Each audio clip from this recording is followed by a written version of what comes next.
Big Boar Barbecue presents Seven Rivers Racing on KQEG TV with Dan the Voice Dyker, Billy Doc Niles, and Paul the Statman Riker. Brought to you by Big Boar Barbecue, Highway 16 West Salem, in La Crosse on 3rd Street downtown and George and Gillette Street. Big Boar Barbecue, now that's a mouthful. By Carey Heating and Air Conditioning, your residential specialist, serving the La Crosse area since 1929. Carey Heating and Air Conditioning. Hey, race fans, welcome in Seven Rivers Racing, KQEG TV. I'm Dan Dyker along with Paul the Penguin Reichard and Billy Doc Nile. The program is being brought to you by Big Boar Barbecue. Oh man, I could use some burn-ins right now. I could. What, you didn't eat enough in Milwaukee last week? No, not Big Boar is not located in Milwaukee. They should be. I saw pictures. You didn't look like you were starving.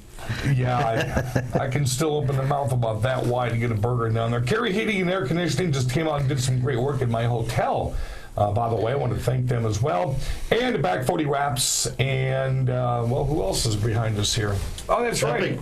Epic Media and Vinyl.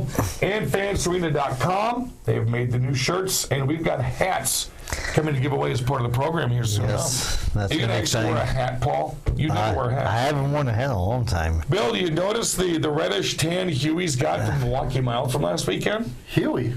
Now he's got another nickname. Oh, Yeah, the pinkish hue from Paul. Wow. We're going to talk a lot about the Milwaukee Mile today. Man, we have video coming your way left and right from every single division that was racing out there. And that segment 3, we're going to give people a treat. We had 28 upper Midwest vintage racing cars out phenomenal. there. That's like Oktoberfest. Yeah, it was huge. So we're just going to show you the last part of that race coming up in today's program. First things first. Cross rained out, so we're going to show you highlights from the Tomah Sparta Speedway. Let's get things going. It was sponsor night for the 6 shooters division, and Paul Reichard, again, we saw very exciting the last 2 laps right here with the TACU 6 shooters. Dustin McCracken, early lead, but Dan Fry, who won the bonus money last week, came and got the bonus money again. Yes, of course it was fan photo night out at Tomah, and Dan picked up more treats, picked up another $100 bonus, ended up claiming his second straight TACU 6-shooter win. You know, I gotta ask you guys a question. That's 2 weeks in a row that Dan Fry has picked up this Tomah Credit Union bonus. When are they just going to turn around and put the bonus on somebody to beat Dan Fry? Well, they should now that he's bought Matt Moore's car. That's the one he's wanted over the past 2 weeks. The plot thickens. Yeah. Chino Hessig, also from the La Crosse Speedway, he ended up taking second as he got by McCracken on the last lap to round up the top 3. So that is your 6 shooters. That class is growing like we've seen at the La Crosse Speedway over the past couple of years. To the late models we go. Paul, let's go to the modifieds. Yes, let's go to the modifieds. Brad Wiles and Nick Cornell, for a while, had a pretty good battle, reminiscent of the opening night show. And then along came Denny Schott, who looks like he had a fast qualifier, won his heat race, and got the lead just after halfway, and ended up claiming the victory here. And, of course, Denny Schott was going to race at Dell's.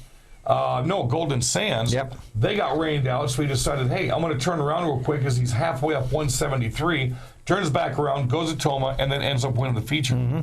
That was a pretty good show for him. Good thing they got a hold of him when they did. Yeah, they did. He said, because he's not a real big phone person when it comes to Facebooking and all that kind of stuff, and somebody had about 2 or 3 phone calls, and finally someone called him and said, hey, we're rained out, you're going to go to Tomah. So they did a turnaround. You know, that's kind of hard to do on 173 because there's not much rain. There isn't. That is the worst highway in the state of Wisconsin. And the straightest, pretty much, yeah. Well, unless they're hitting bumps because they're doing this all over. Let's go to the Sportsman again. We've had 2 fantastic features. Here's the last 2 of this one over the past couple of weeks. And Jake Schiller, David Borntrager, they did this last week going back and forth as well. No Greg Borchardt this time around. They got in their own good battle there. Borntrager found his way underneath Schiller with about 5 laps to go and ended up claiming the victory there. Do you think Borchardt would have made a difference with these 2? I mean, he did last previous week, yeah. Yeah, that's when Borchers were down 2 weeks ago. They had all 3 of them. Milwaukee Mile. I think Greg was in. Yes, he was in the Archimagos Tour, model, which was nice to see coming out of Prior Lake, Minnesota. But yeah, Borchardt shows up. He makes that a whole different story. Hope to see him again next week here, because obviously they're not racing this week with the tractor pull going on. To the hobby stocks we go, and pretty much the entire year. Well, you know, he's taken every qualifying except one. He's won every feature now except one. Yep. And that's Sparta's Andy Moore. Here's the last two of the hobby stocks. But this week, it was not Andy Moore. No, it was Raymond Hardy. He got the lead, had Moore on his tail for much of the way. Moore even tried to get alongside him in the final couple of laps, but I wonder, like Bill mentioned earlier, should there have been about when was there going to be a bounty on Andy Moore coming up? There's got to be soon enough, because again, I think he was practicing in Matt Moore's car 2 weeks ago. Then heard he purchased the car, the maroon number 18, and he went out and pretty much blistered the field and took that bonus money. So we're going to see. To the mini stocks we go.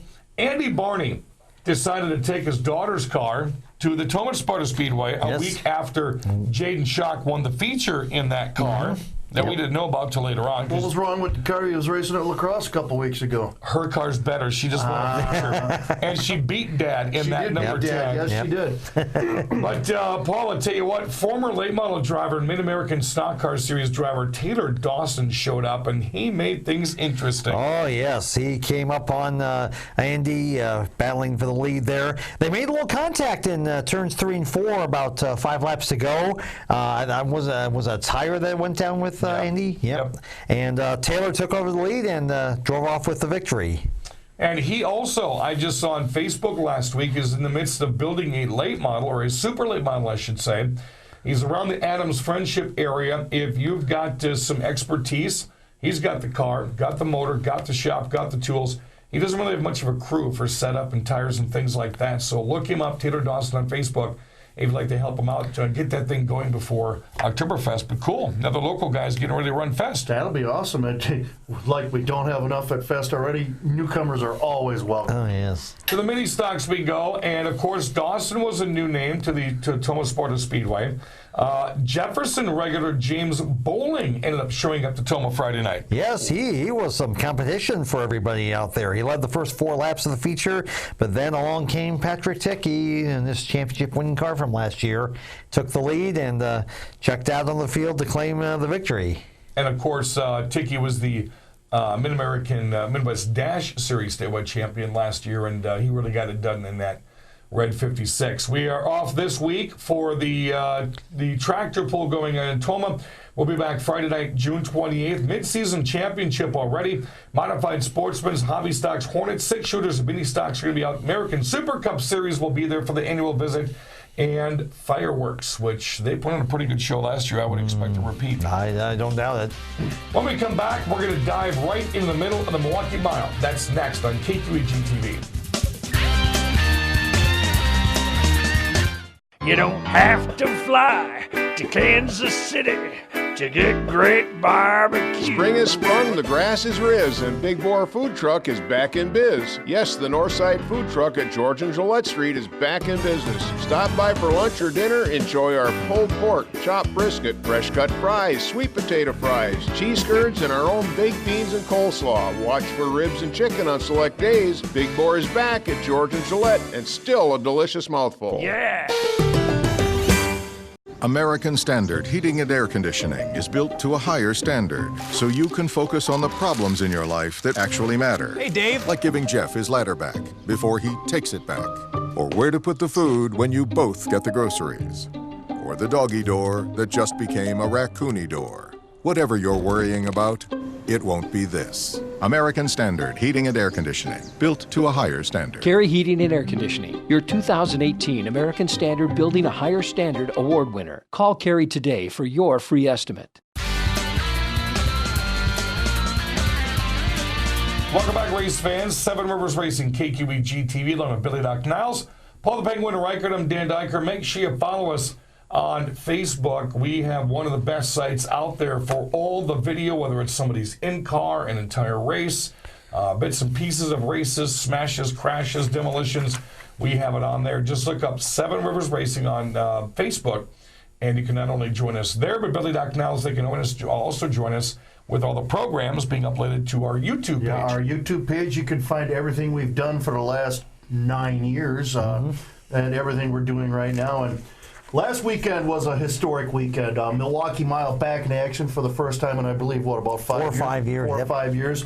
And the ARCA Midwest Tour put on a phenomenal show. And we sent our boys, Dan and Paul, down there. Dan did a bunch of announcing.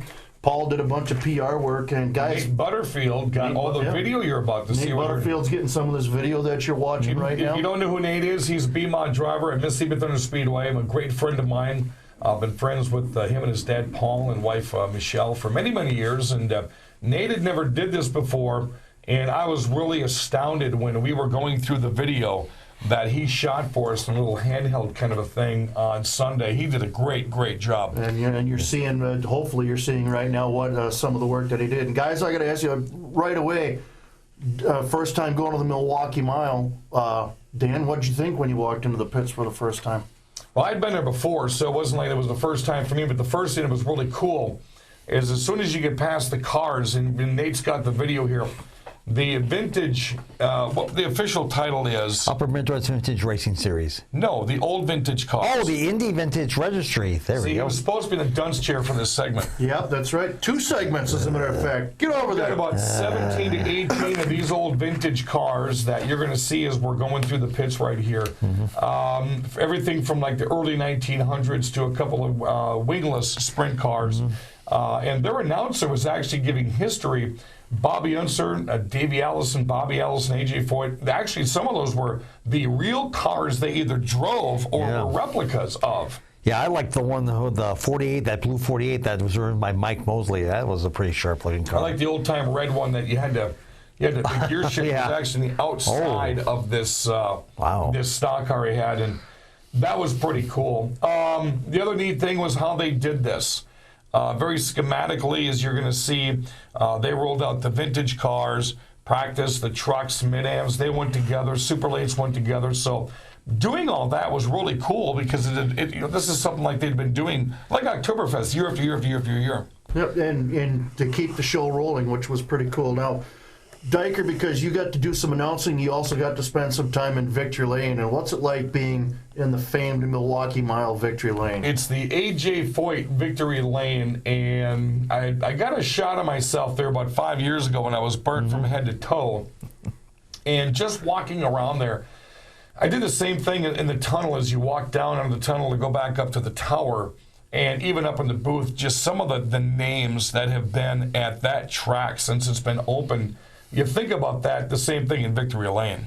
Yeah, it's amazing. All the great drivers from the past that have come to the Milwaukee Mile and raced. It doesn't matter if it's IndyCar or NASCAR or even ASA. It's just unbelievable to see all the great names in the past that have raced there. Paulie, being with the PR crew now, your first time in the Milwaukee Tower. Talk about the experiences up there. That was pretty cool. I mean, I've had those in the blue seats there that are under the tower there for the NASCAR weekend, but to be in the tower up there for the first time ever, that was just to see all the expanse of the track there. What were some of the things that fascinated you? What was going on in the tower? What did you get to see firsthand? ARCA Midwest Tour announcer Eric Hienefeld kept the air conditioner on the entire time we were there, and on a day that it was in the low 50s, I was actually blowing steam out of my mouth for the first hour. It was cold up in there. Yeah, it was. Yeah, but just to see a new perspective from the tower there, just to look all over the track, see everything you can see. I mean, that was just pretty cool to be up there. We saw right over the back straightaway, you've got Miller Park. Yep. Halfway through the Super Late Model race, there was a huge fire, which was kind of cool. I didn't know about that. I was in the pits. Smoke, and Eric Hienefeld said, well, during practice on Saturday over turn 2, there was some fire in Milwaukee that had smoke going all over the place. So, wow. Yeah, the top 2 things I saw were Miller Park and a fire. I can remember going to a truck race there about 10 years ago at night and seeing Miller Park all lit up over the back stretch. Oh, yeah. That's pretty cool, Okay, so you guys touched on this a little bit. Talk about actually seeing these vintage Indy cars out on the track. But how nostalgic was it, though? It was nostalgic, but it was the longest 20 minutes I think I've ever watched because the 410 wingless sprints, you think they're going to get up to 140 mile an hour. Some of these old vintage Indy open wheel cars, you think they're going to get up to about 140, 150. Slowest race ever, but it was cool. But it was, yeah. No, was this just like Two exhibitions. an exhibition? Yeah, it was just an exhibition. There was no actual race. No. Even the flagman was dressed as you would normally see a flagman back in the 40s and 50s. Yeah. From the top to the long coat to the shoes and the way he was flagging on the front And straightaway. standing on the wall there on pit road there on pit lane, just flagging them from there instead of being on the tower like the flag stand up there. All right. Well, But it was. I watched a lot of people, even some of the young kids. I was watching them talk to their parents and point. Well, obviously, like, Dad, what is that? This old red barrel from the early 1900s. Your gear shifter's outside right here, and it was neat to see the kids actually be intrigued as to what was going on. Next segment, what we're going to do is when the Upper Midwest Vintage Association rolls out, we're going to give you about 30 seconds of the in-car of Roger Peterson's Camaro throwback. The Mid-Ams are going to join us. How about some in-car from Jeff Thompson? oh, nice, Jeff. You could see the excitement in his Facebook posts and how much fun he was having. I mean, it didn't look like he qualified the greatest, but you could still tell he was having fun. And we had 27 Mid-Ams. Jeff finished 14th. That's not too bad for a first in time. front of some Mid-Ams and some Sportsmen. Yeah. And that doesn't include the 4 that got knocked out of that big wreck we had right towards the end of the race. But we're going to show you that, Super Late Models, and a whole lot more coming up next on KQEG TV. You don't have to fly to Kansas City to get great barbecue. Are you ready for the Ultimate Platter Challenge? Jerry here at Big Boar Barbecue. Our Ultimate Platter is loaded with pork, brisket, chicken, ribs, 3 sides, and 4 slices of bread. If you can eat it all, it's yours free. I'll even give you a certificate for another one you can share with your friends. So how about it? You ready to take the challenge? Stop by, check out the rules, and dig in. And oh yeah, that's a mouthful. American Standard Heating and Air Conditioning is built to a higher standard, so you can focus on the problems in your life that actually matter. Hey, Dave. Like giving Jeff his ladder back before he takes it back. Or where to put the food when you both get the groceries. Or the doggy door that just became a raccoony door. Whatever you're worrying about, it won't be this. American Standard Heating and Air Conditioning, built to a higher standard. Carey Heating and Air Conditioning, your 2018 American Standard Building a Higher Standard Award winner. Call Carey today for your free estimate. Welcome back one more time, race fans. Hope you like the reliving of the Milwaukee Mile Father's Day 100 here on KQEG TV. Along with Billy Doc Niles, the man's supposed to be in the dunce chair, but he's doing okay, so we'll let him on this segment as well. Paul Reichert and myself, radio man Dan Dyker. Continuing the video entourage we're about to throw at you from the Milwaukee Mile. Okay, guys, let's start talking about the actual race divisions that were happening last weekend at the Milwaukee Mile. We'll start with the Midwest Truck Series. A couple of young bucks going at it there at the end. Tell you what, this had to have been one of the largest, if not, well, one of the 2 largest fields of Midwest trucks we've had this year as you watch them roll out. That was a great race. Levon Vandergeest came from 8th starting spot to get in the lead, and then along comes fast qualifier, 14-year-old Minnesota driver Joe Valento. He, after the yellow with about 5 laps to go, he made it interesting for Levon, but Levon held on to claim the victory. Levon said that was he and Jay Vandergeest both said that was the longest 5 laps they'd ever seen in a truck race, but the young 15-year-old Merrill resident Levon Vandergeest gets the truck win. Then we move to the Upper Midwest Vintage Series, and no shock here, this guy seems to win a big race every year. Our old familiar friend Woody Poole. Yeah. He's won Oktoberfest 3 straight years, only driver to ever win a feature like that anywhere at Oktoberfest. Him and Joe Shear. Joe Shear won 3 in a row. Said he will be back this year. He just turned 76, and he said, I got all kinds of spunk left in me. He's going to come out and race again in his 1974 Torino. He's raced that car for 25 years. Wow. That's incredible. And it's a beautiful car, too. It is. I mean, it's an amazing looking car. Let's move on to the Mid-American Stock Car Series. A little bit of excitement going on towards the end of this one. Yeah, we're going to show you as they roll out of this one right here. They had a great start, fantastic field. I think pretty much everybody except Larry Bolster made the field. Larry Bolster ended up blowing up a engine motor. I think he dropped threw a rod or something. He dropped a rocker, I believe, was what he read. And he got some practice laps in, so he was happy with that. But he was pretty disappointed when we talked to him afterwards that he couldn't get the race. Yeah. It was interesting because this race was going back and forth. A lot of mid-ams, a lot of former Great Northern Sportsman Series cars. Jason Tomah was leading this race for quite a while. He was all of a sudden losing pace, raced right back up, losing pace. His transmission was kicking the car out of gear. Oh, no. So for about 8 laps. On the Milwaukee Mile, he was driving with one arm and holding his hand on the shifter. I've done that on a short track, and that's tough. Tell me that's not hard. Jeff Thompson was clocked at 137 miles per hour, so tell me that's not a hard thing to do on the Milwaukee Mile. Especially because them are some pretty tight corners for a 1 mile track, so that's pretty impressive. But how about that winner, Ron Wire, man? That's well, before that, we got to show you the wreck. The wreck was the wreck here. The leaders got into this one right here. It was happening in the back straightaway, heading up into turn 3. Aaron Shelton got loose over turn 2. Him and Mark Pluer ended up scrambling down the back straightaway. Ron Vandermeer Jr. hit the brakes. Bill Preetz went right up underneath him, flipped him on his lid. He was down the track for about 100 yards or so. I'm thinking as soon as he gets back on his wheels, he's going up in the fence. Luckily, he didn't. Hopped out of the car right off the bat, but we've got that wreck right here. Man, that was something else. When you're doing 100 and some odd miles an hour down the back straightaway with the Milwaukee Mile. Once again, a testament to the advancements of safety when it comes to racing. So we're glad he's all right. And Ron Wire, great job holding off Asher and Rambo Rick Corso to win that one. Of course, Wire, that was his first win in 6 years. Corso, as a matter of fact, got sent to the back. He had an earlier incident that put him in the back of the field. Not only did he race his way to second, you give about 3 more laps on that board and he wins that race. He could have. Yeah, he very well could have. I'm wondering if there's anything that guy hasn't raced. And then we go on to the main event, and what a fantastic last 7 laps this was. A great shootout with Dan Fredrickson, Austin Nason, Ty Majeski, Preston Peltier. I mean, you had some big names going at it here the last 6 laps. Dan Fredrickson led this race with about 8 or 9 laps to go. I made it from the winner's circle back to the front straight fence, and Nason already caught him. Yeah, of course, Nason had changed tires during the last caution. Ferguson, I think, changed tires during the first caution, and Nason was on the move and got around Dan with 6 laps to go to score an even bigger win than his Joe Shear Classic win. Yeah, that was the America's legendary oval. You got an awesome Nason that comes in there. But it was such a crapshoot because you had 8 drivers that didn't make the show.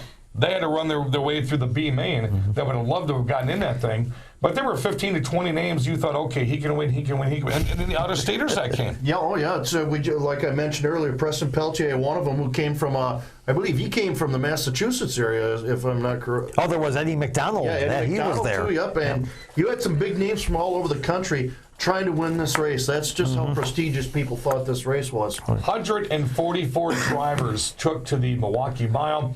Of course, Ty Majeski went out and what did he do? Set a new track record at the Milwaukee Mile. Ty's won a lot of good stuff, and he's gone pretty well in his career. How about knowing that you just set the track record at the Milwaukee Mile? After all the names, and Paul, you talked about it in the earlier segment, all the names that have passed through that place, especially in stock cars, and to find out you just bested them all with the best lap ever. That's got to be phenomenal. That is a phenomenal feeling. It would have been even more phenomenal to see him if he had caught Austin Nason there. Came up just 1 spot short. Event promoter Bob Sargent has already stated that they will return this race to the Milwaukee Mile in 2020 next year. They do not have a definitive date yet. I'd like to see if it was on Father's Day weekend again because it was just kind of fitting. A lot of people I saw on social media, thank you for the gift, the gift, the gift. So their spouses and their girlfriends or whatnot, even children were buying their fathers these ticket packages to go to the Milwaukee Mile. Would you go back again? Yes, I would. You're going to go if we go? Well, if Waylon's not playing in concert somewhere? I had to get up at 2 o'clock in the morning and go to work. There's nothing I can do about that. Saturday night, we're getting it on in Milwaukee, and he's at the Unalaska Legion. And there were 2 people in your picture. Nothing wrong with the Legion, but there were only 2 people in your picture. I didn't even take a picture. Yeah, you had a picture of beer tap. No, I took a picture of a beer from Madison that I didn't even know they had. There were 2 people in the picture. They were in the background. Everybody else was He's got to behind go me. next year. Yes, he does. It is simply phenomenal. I want to See what thank the work schedule does next. I want to thank Greg McCarnes and Bob Sargent. They worked on this for about a year and a half to get this program going. And I know all the fans had a great time. The drivers had a great time. If Mother Nature would have played fair, we would have gone from 8,000 fans to probably close to 15. Definitely. And we also got to thank Bruce Noodleman and Nate Butterfield for the great coverage that they provided the last two segments that you got to see. Phenomenal pictures. Bruce didn't provide any of this. This was all us. This was all us? This was all us. All Nate. But he did such a phenomenal job of tying stuff together, and his was longer than ours were. Nate Butterfield shot 90% of the video that you just saw on this program today, courtesy of also Roger Peterson, and Drew Krybick actually put the camera in Jeff Thompson's car. Yep. But all the video, we actually went out and got our own this time. Oh, well, I apologize for giving Bruce credit. But go on Bruce's Facebook page. He does have a phenomenal video of them last 7 laps. With several drivers of in-car audio. In-car audio is great, especially Austin Nason's dad yelling at him for doing burnouts on the front stretch. That's Bruce Noodleman, Ultimate Lap, and that guy's good wherever he goes. So we are going to try to clean ourselves up, get ready for Twin 20s at the Lacrosse Speedway this evening, or Saturday night, I should say. And mid-season champions at Tomah next week. They're off this weekend because of the Tomah tractor pull. And we are just getting started here in 2019. For Billy Doc Niles and Paul the Penguin Reichert, I'm Radio Man Dan Doniger. Thanks for joining us. We'll see you next week right here on Seven Rivers Racing. You've been watching Seven Rivers Racing on KQEG TV with Dan the Voice Diker, Billy Doc Niles, and Paul the Statman Reichert. Brought to you by Big Boar Barbecue, Highway 16 West Salem, in La Crosse on 3rd Street downtown and George and Gillette Street. Big Boar Barbecue, now that's a mouthful. By Carey Heating and Air Conditioning, your residential specialist, serving the La Crosse area since 1929. Carey Heating and Air Conditioning. Thanks for watching Seven Rivers Racing on KQEG TV. You don't have to fly to Kansas City to get great barbecue. Spring has sprung, the grass is riz, and Big Boar Food Truck is back in biz. Yes, the Northside Food Truck at George and Gillette Street is back in business. Stop by for lunch or dinner, enjoy our pulled pork, chopped brisket, fresh cut fries, sweet potato fries, cheese curds, and our own baked beans and coleslaw. Watch for ribs and chicken on select days. Big Boar is back at George and Gillette, and still a delicious mouthful. Yeah.